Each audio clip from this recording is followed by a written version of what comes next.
Hi guys, today I got a Ford Thunderbird, and this generation here was the last one, and it was built from '01 to '03, I believe, and that was not long. And quite honestly, this was quite a bit of a flop for Ford. They built a pretty nice car within that retro design, which I really like, but it was built on, I believe, a Jaguar platform, and it has a 3-liter V6 Jaguar engine in it as well. Wait, is it a V6 or V8? I think it's a V6.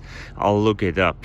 Anyways, I saw this here at a local used car deal a lot here, and I thought I would stop and have a look at it, so let's do that.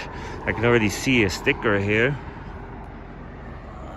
from CarMax that got pulled off. That is not always a good sign, but anyways, it's a little bit of scratches around it, but not bad. It looks like it's in pretty decent shape. Now the interior, you can see there are red seats in there, red with black leather seats, which I've never seen that combo. Also, the doors are red. It almost looks like someone did that or recolored it, or it's an aftermarket thing, but I'm not sure. You know, I really don't know. I never really looked into these that much to know. I really like the looks of him though. I like the Thunderbird logo.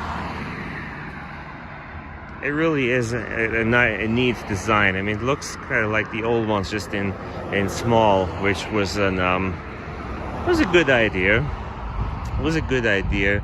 It was, maybe you can't say it was executed bad, but it just didn't sell. And then it has a hard top here, which looks really well.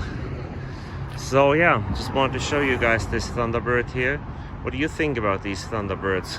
You think they are any good or not? Is it a future classic?